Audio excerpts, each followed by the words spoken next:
yang sama-sama kita hormati dan kita cintai Sohibul Majlis Al-Mukarram Al-Ustadz Muhammad Shaleh beserta istrinya, yang sama-sama kita hormati pemimpin majelis Husnul Khatimah Al-Ustadz Muhammad Shaleh bin Bapak Sabuki.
yang sama-sama kita hormati dan kita cintai Sohibul Majlis Al-Mukarram Al-Ustadz Muhammad Shaleh beserta istrinya yang selalu beliau sayangi dan cintai, Siti Husnul Khotimah.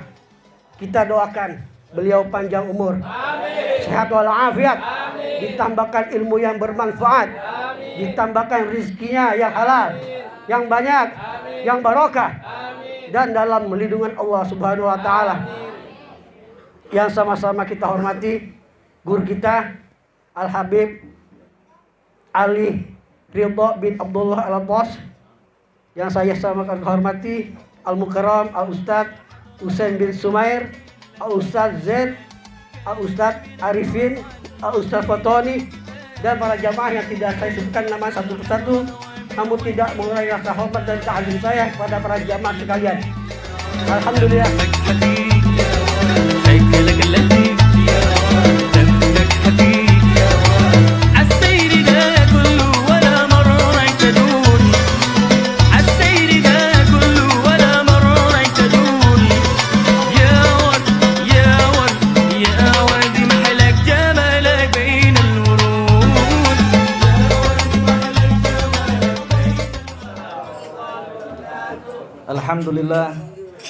Alhamdulillahi Rabbil Alamin, wassalatu wassalamu ala Sayyidina Muhammadin wa ala alihi wa sahbihi wa man wala. Allahumma salli ala nuril anwar wa sirril asrar wa tiryakil aghyar wa miftahi babil yasar Sayyidina Muhammadin al-Mukhtar wa alihi al-athhar wa ashabil akhyar adada ni'amillahi wa afdalih. Amma ba'du, yang sama-sama kita hormati pemimpin majelis Husnul Khatimah Al-Ustadz Muhammad Shaleh bin Bapak Sabuki, dan juga Ustadz akhina Ustadz Husain bin Abdul Qadir bin Sumair, Al-Ustadz Zaid Basambul, dan juga para asatidz lainnya. Mata'anallaha bituli hayatih wa bi'ulumih. Amin. Dan juga para hadirin dan hadirat rahimakumullah. Segala puji bagi Allah Subhanahu wa taala yang telah mengumpulkan kita di majelis yang penuh dengan keberkahan. Majelis yang di dalamnya diisi dengan zikrullah. Majelis yang di dalamnya diisi dengan lantunan salawat ke atas Nabi Muhammad sallallahu alaihi wasallam. Apalagi di bulan yang penuh mulia ini. Bulan yang dilahirkan sosok insan kamil. Nabi Muhammad sallallahu alaihi wasallam.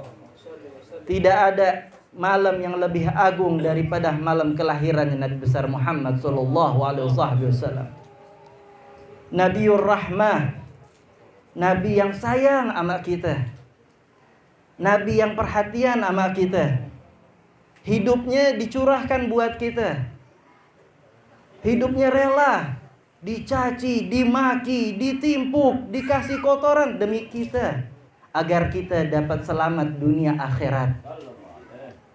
Nabi yang penyantun, Nabi yang sabar, yang sayang sama para janda dan para anak-anak yatim, para fuqaha, Nabi yang dekat dengan orang-orang miskin. Nabi Muhammad sallallahu alaihi wasallam. Allahumma shalli wa sallim wa barik alaihi wa ala alihi. Sungguh beruntung orang yang mencintai Nabi Muhammad sallallahu alaihi wasallam. Orang yang mencintai Nabi Muhammad sallallahu alaihi wasallam tidak akan rugi dunia akhirat. Orang yang mencintai Nabi Muhammad akan diangkat derajatnya oleh Allah Subhanahu wa taala. Karena tidaklah sempurna iman seseorang kalau Allah dan nabinya tidak dicintai lebih daripada dirinya sendiri. Nabi Muhammad sallallahu alaihi wasallam selalu memikirkan kita. Berapa banyak air mata yang jatuh demi memikirkan kita. Sekarang balasan kita sama Nabi Muhammad apa? Setiap hari kita bermaksiat sama Allah, yang membuat air mata Nabi Muhammad jatuh. Setiap hari kita membuat Nabi Muhammad selalu gelisah dengan kita. Ayo sama-sama kita bikin Nabi Muhammad tersenyum ngelihat kita. Kita bikin Nabi Muhammad ridha sama kita. Seperti majelis-majelis seperti ini Nabi Muhammad ridha. Nabi Muhammad girang. Nabi Muhammad banggain kita nanti di yaumil qiyamah dengan majelis seperti ini. Nabi Muhammad nabi yang paling sibuk nanti di yaumil qiyamah. Di saat nanti Allah Subhanahu wa taala memberikan kehormatan, kemuliaan kepada para nabi dan rasul. Allah Subhanahu wa taala memberikan mimbar-mimbar daripada cahaya yang diisi kursi-kursi yang di sana didapati oleh para nabi dan rasul. Semuanya diisi oleh para nabi dan rasul kecuali Nabi Muhammad yang enggak ada di kursinya. Kemana Nabi Muhammad? Nyariin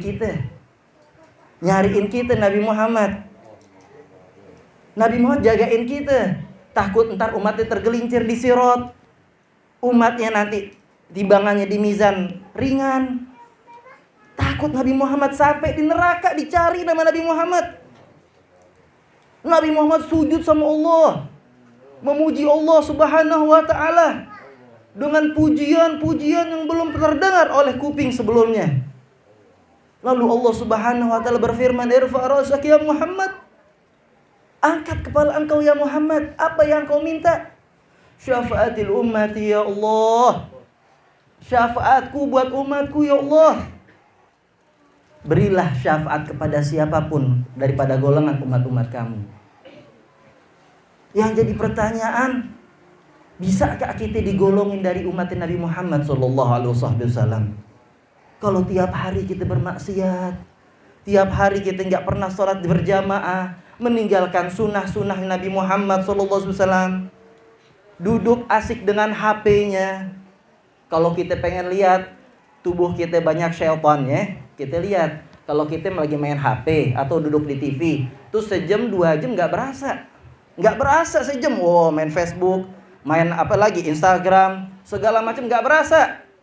Oh enak, sambil rebahan di tempat tidur, nggak berasa. Tapi coba kalau panggilan azan, hayya 'ala shalah, hayya 'alal falah, di masjid, pengen ngelangkah ke masjid berat.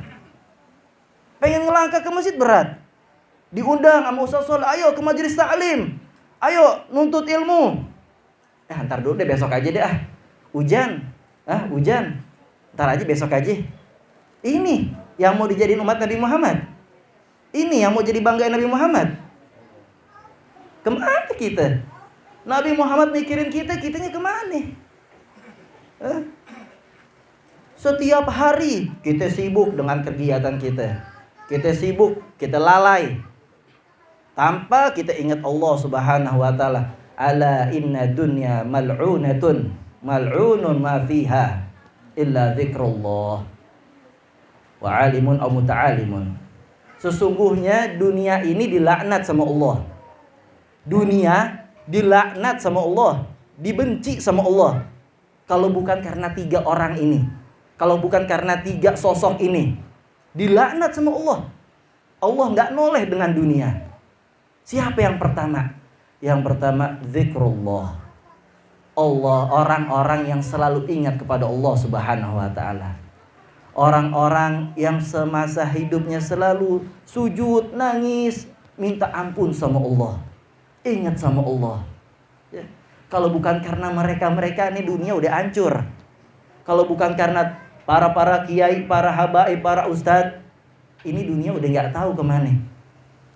Mereka tiap malam bangun tahajud, mohon sama Allah, Allah maghfir li ummati Muhammad, Allah mastir li ummati Sayyidina Muhammad.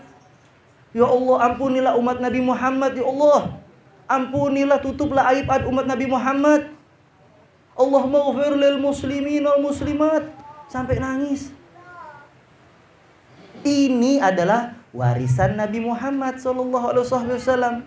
Para ulama yang hatinya selalu terpaut kepada Allah dan Rasulnya, juga kepada umat nabinya, umat Nabi Muhammad SAW.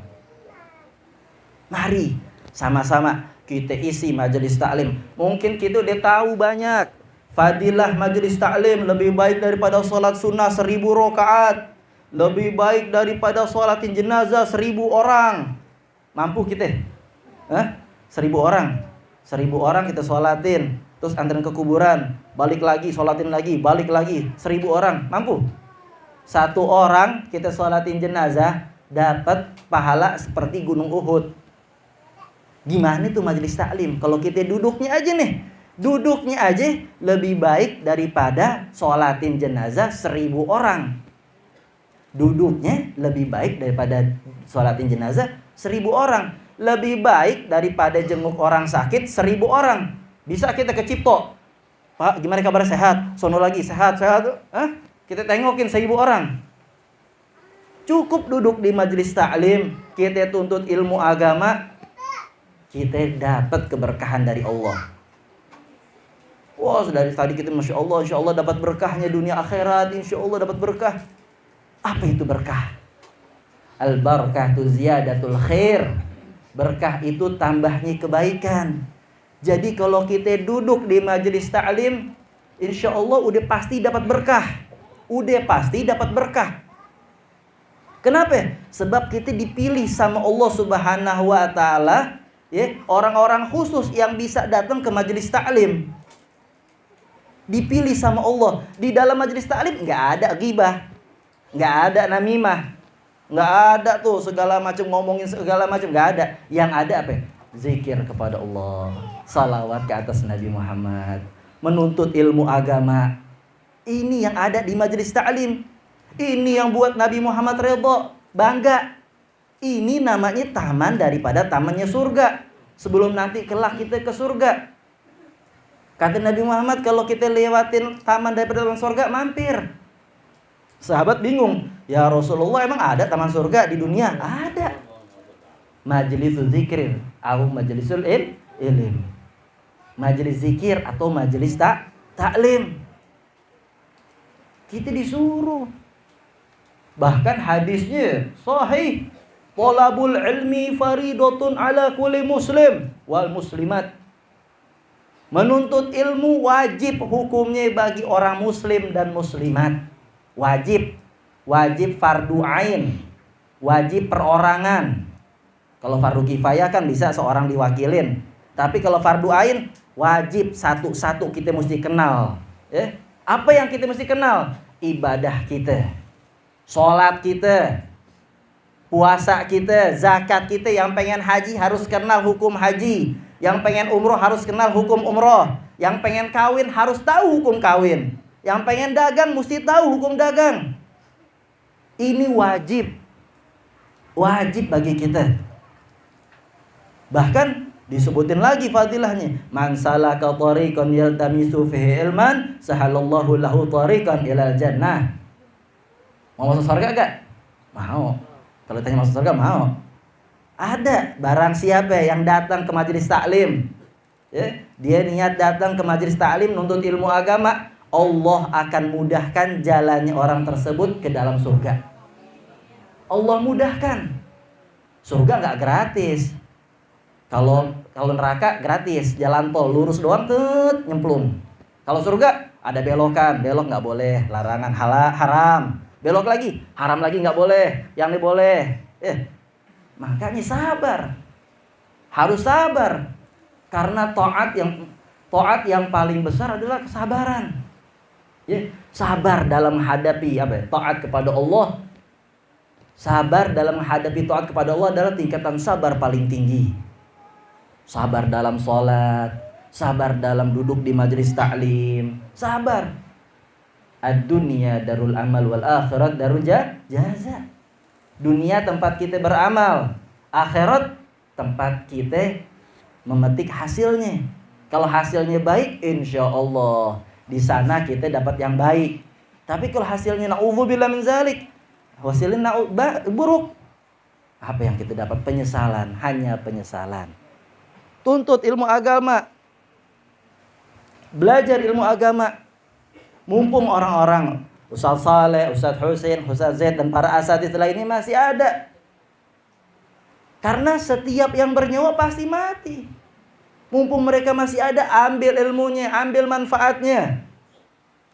Ambil manfaatnya. Berapa banyak kita dengar cerita dulu, Raja Fulan, ulama Fulan, Syekh Fulan, Imam Fulan.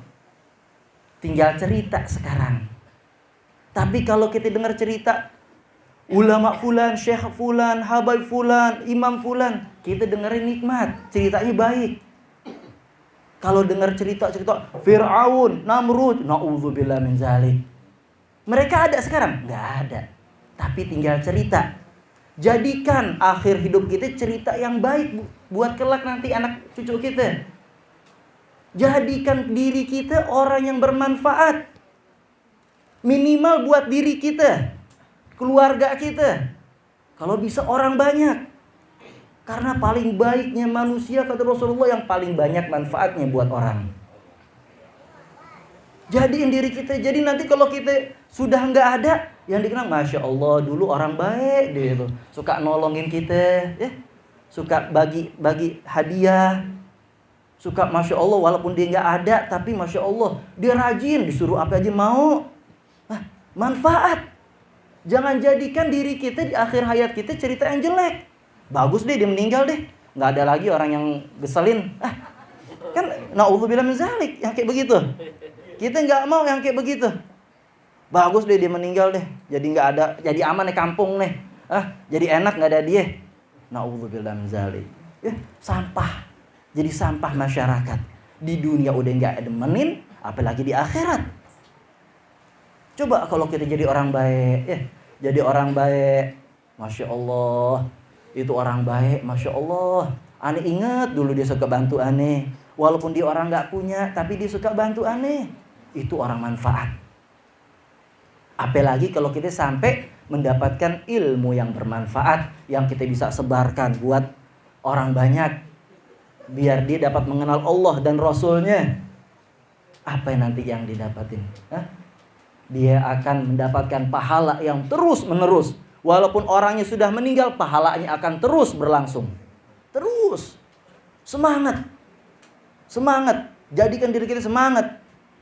Surga kita raih dengan mujahadah dan rahmat. Tentunya dengan rahmatnya Allah. Tentunya dengan rahmat Allah, tapi juga dengan mujahadah. Dengan sungguh-sungguh kita meraih ridho Allah dan ridhonya Nabi Muhammad SAW. Jangan sampai kita mendapatkan ilmu yang gak manfaat. Tahu gak bedanya ilmu yang manfaat sama ilmu yang gak manfaat? Kalau ilmu yang manfaat, ilmu yang bermanfaat adalah ilmu yang apabila kita mendapatkan ilmu tersebut, kita tambah dekat sama Allah. Kita tambah taqwa sama Allah. Tapi kalau ada ilmu yang kita dapat, kita tambah jauh sama Allah, tambah ingkar sama Allah, nah itu bukan manfaat buat.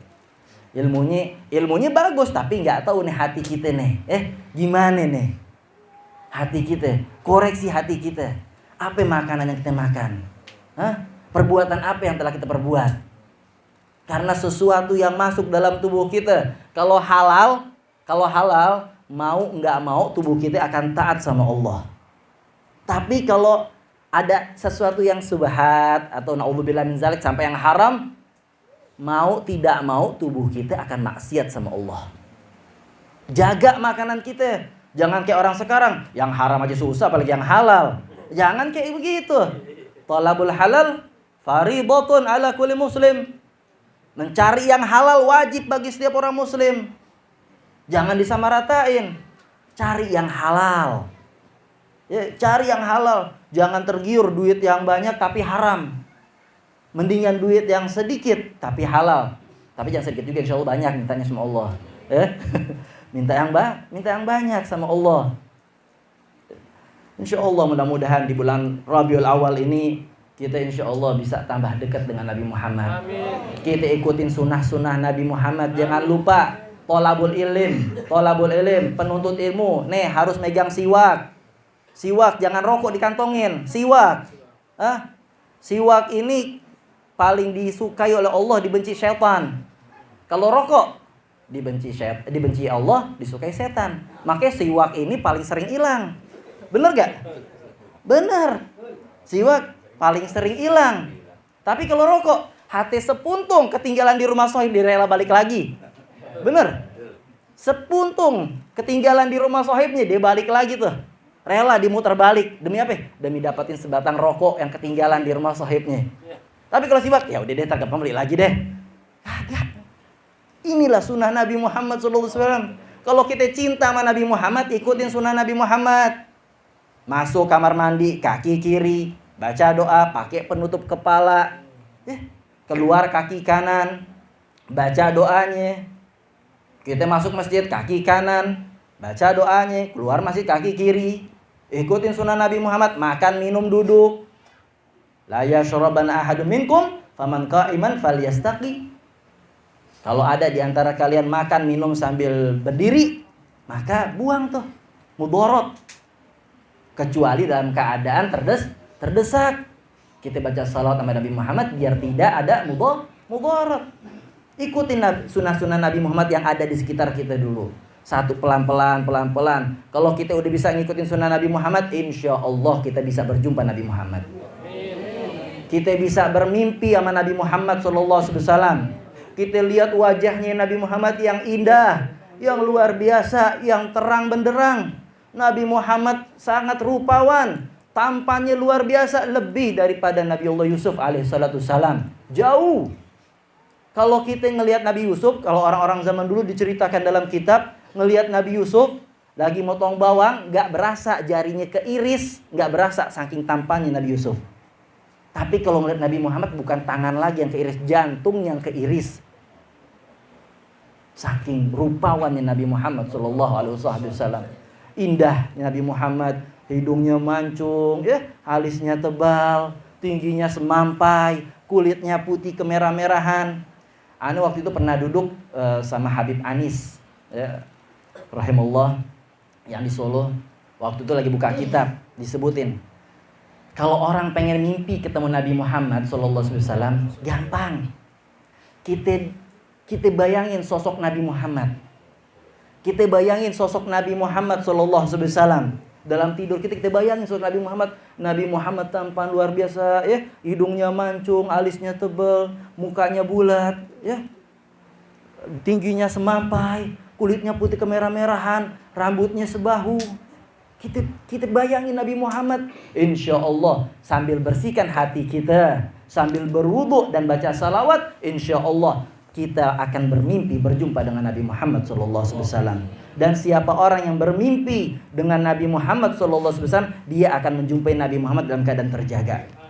Mudah-mudahan di acara yang sangat luar biasa ini, di acara yang penuh keberkahan dari Allah Subhanahu wa taala, mudah-mudahan Allah memanjangkan umur kita semua dalam taat, memanjangkan umur kita, membaguskan keadaan kita, memberikan rizki kita yang halal, yang berkah, yang thayyib. Insyaallah kita bisa berziarah ke makamnya Nabi Muhammad sallallahu alaihi wasallam. Rabbi fanfa'na bi barakatihim wa hadina al-husna bi hurmatihim wa amitna fi tariqatihim wal mu'afati minal fitani wa sallallahu alaihi sayyidina Muhammadin wa ala alihi wasallam. Alhamdulillahirabbil alamin.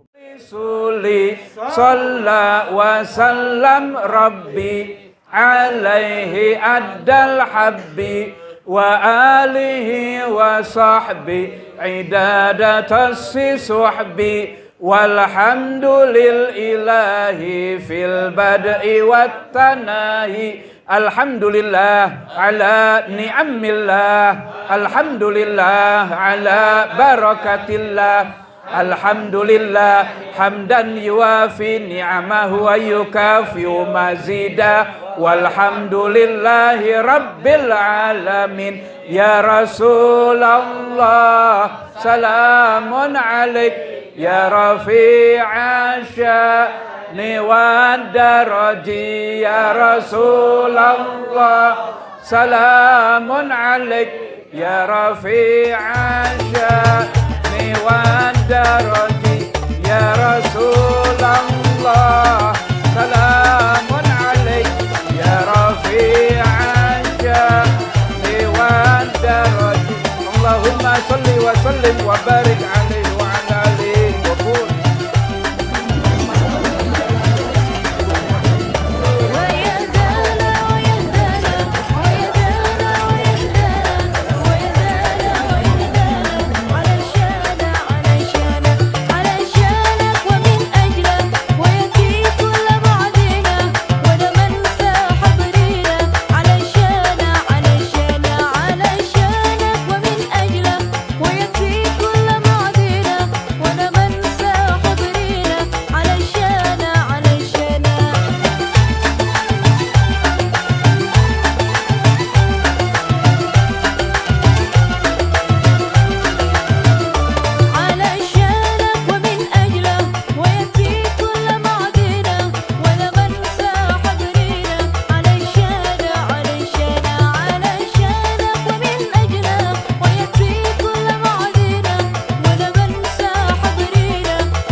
Assalamualaikum warahmatullahi wabarakatuh.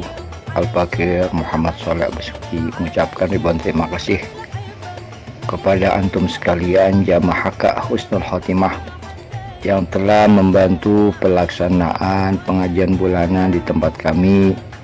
Kami memohon kepada Allah Subhanahu wa taala, mudah-mudahan antum sekalian Allah berikan sehat walafiat, panjang umur, serta Allah gabul segala hajat kalian, dan Allah jadikan kita semua mati dalam keadaan husnul khatimah. Sekali lagi Al-Fakir mengucap terima kasih yang telah membantu baik material maupun material. Lebih kurangnya Al-Fakir mohon maaf. Assalamualaikum warahmatullahi wabarakatuh.